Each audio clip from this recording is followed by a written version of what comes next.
folks, JD here, and today, very quickly, what I'm going to do is we're going to go through the update procedure for updating the Mavic Mini using, well, updating the firmware from your smartphone.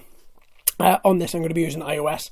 iOS is recommended when you use DJI quadcopters. Not just that, but this is the phone that I use, the iPhone 10, when I'm out and about flying quadcopters. So this phone pretty much is my standard setup. Then what we're going to do is, once we're all set up, once we're all firmware updated, we are going to reach for the skies and go for a bit of a flight. So I don't know if you can see this very well. I'm trying to do this as well so you can see every single part of this. But on this bit here, there's a nice little sentence there that says new Mavic Mini firmware available, 39 meg. So not that large at all. So what I'm going to do is I'm going to click update. And then as soon as you click update, it downloads the Mavic Mini firmware. And then once it downloads, it installs the Mavic Mini firmware. So all I've done for this is I've turned on my Mavic Mini, I've turned on my transmitter. Obviously you set up everything like you would normally.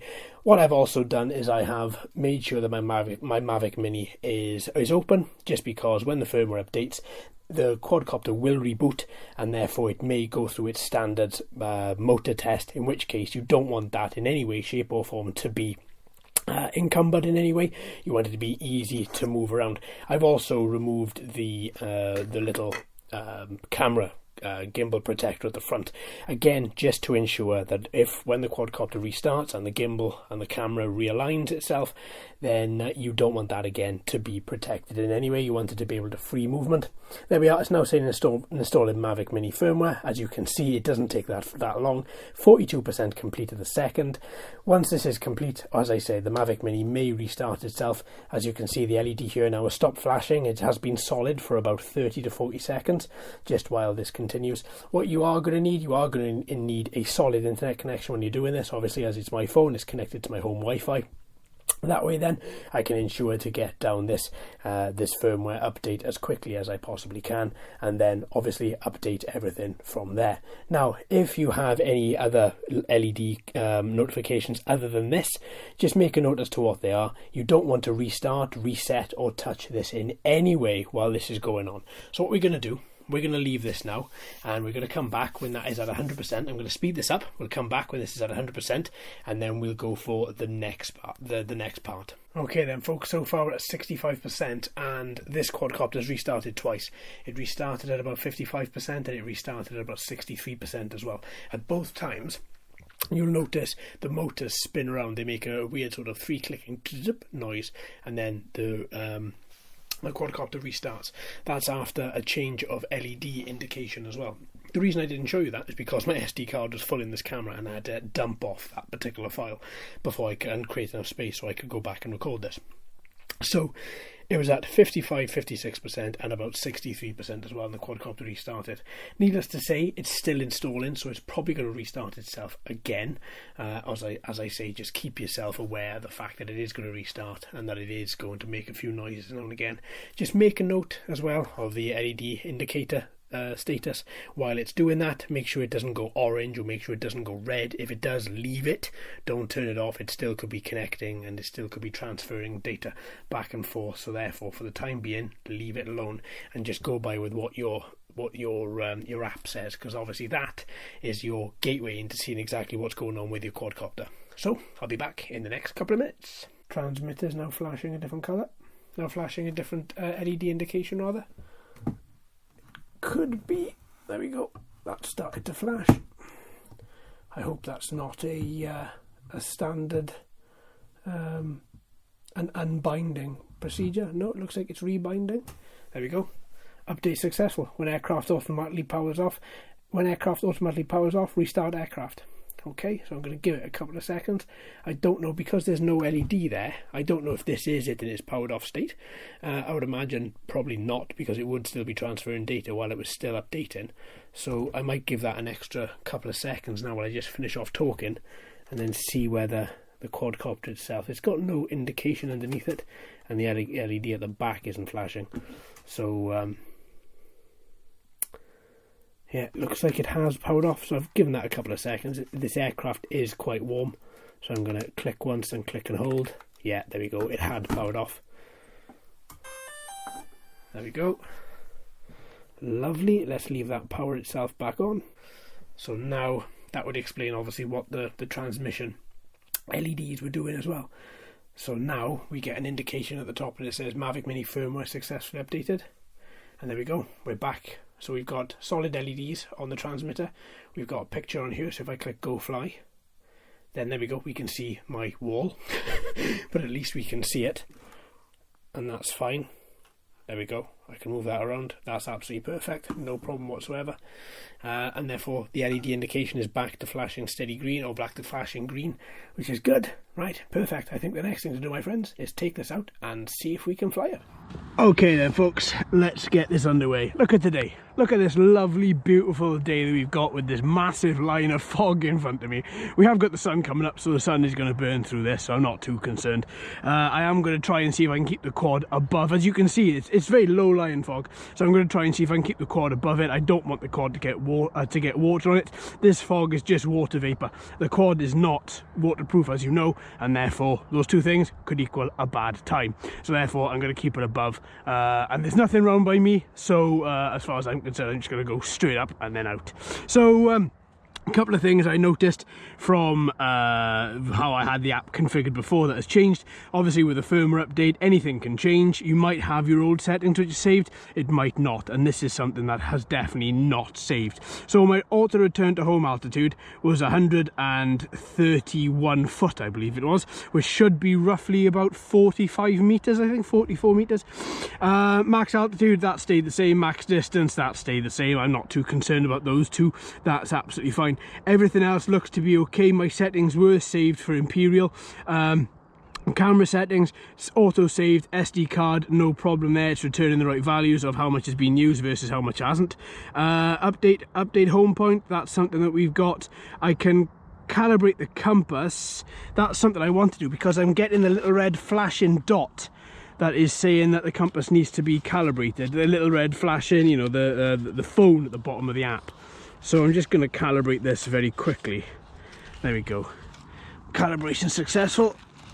I'm going to update the home point as well, just in case using aircraft is in flight. Now I did say at the beginning, update the home point has been updated, but still I don't want to rest too much on that. So today we've got a very cold day, as you can see, so I'm going to see a couple of things. I'm going to see this battery decrease a little bit quicker than it would do. We are in minus figures here, not a great deal. It's like -1, -2, you know, so it's not a massive amount. It's still okay though for the quad to take off, so that'll tell you, you know, that it's okay. So if I just take her straight up, today's only going to be a short vid. I just want to make sure that everything is fine after the firmware update. Obviously, whether you're updating a server, whether you're updating an RC car, whether you're updating a quadcopter, it doesn't really matter, because it should work as exactly the same as before the update. So that is your desired outcome, and that's exactly what I'm looking at here. So all I'm doing for the second is I'm just ensuring, look at that blanket of fog everywhere, beautiful. All I'm ensuring is that we have actually got a quadcopter which is fit to fly, okay to fly, and everything else is fine with it. I'm pretty sure the answer to that is going to be a resounding yes, John, everything is fine. But I don't want to be using this in anger a little way down the line and just find out that it doesn't respond in the same way that I was hoping that it did. So look at that, beautiful. Let's tilt that gimbal down slightly. Lovely, look at that, really nice, really nice. So obviously just keeping it above the fog there and above all this, you can see exactly how much of the area it's covering, so it's not just localized to my area. Not that the fog demons have come out and said, hey, he's going to try and fly today, let's see if we can try and ground him. Well, that won't happen.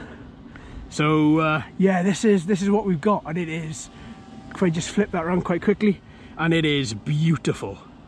It is beautiful. So I'm just going to fly over it for a bit because, well, damn, I want to. So I think that is really nice. Look at that. I'm going to go a little bit higher because some of this fog is a little bit high.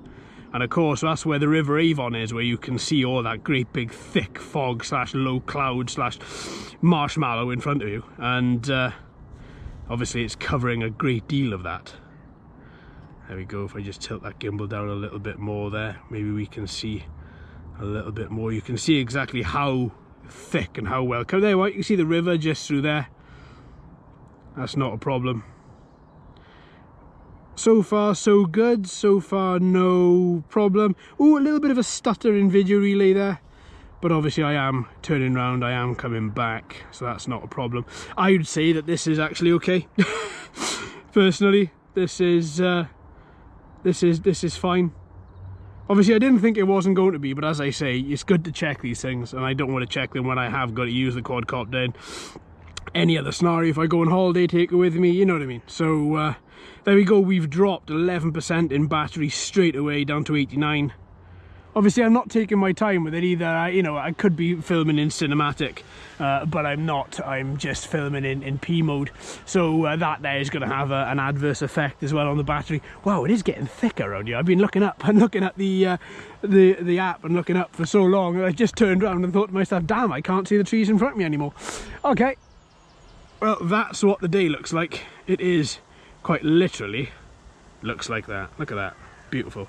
I think I'm going to call that there for today, folks. Just a nice little short flight, just to see how everything is going. I mean, as far as I'm concerned, everything is working absolutely perfectly. We've got some video on the go there. I'm going to switch that into photo. I'm going to take a couple of photos of these absolutely stunning.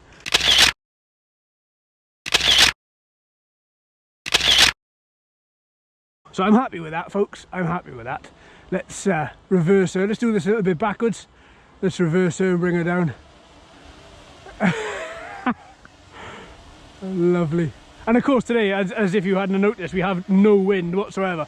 It is exactly still. I've done my standard 3-point test with my anemometer, my windometer, and yeah, quite literally came back as 0. So as you can see, the fog isn't moving. Beautiful. There we are, my friends. That is firmware update to version 100400, complete without there being any issues whatsoever. So I am really happy for that. There we go. Perfect. Nicely done, nicely done. All right then, my friends. Well, thanks ever so much for watching and listening. If you're attempting this firmware update as well, I would definitely recommend that you keep the quadcopter at 100% battery life. You do not use it as to firmware update before you have 100% battery. I would ensure that obviously everything's charged, as I said in the beginning video, same as your transmitter, your phone, everything, so that you can ensure you have a trouble-free firmware upgrade. All right then, my friends, thanks ever so much for watching and listening. I've been JD, you've been fantastic as always. If you haven't already, please like and subscribe and ring that bell too. Hello and welcome to all the new subscribers. I hope you're enjoying the channel. So until next time, my friends, happy flying.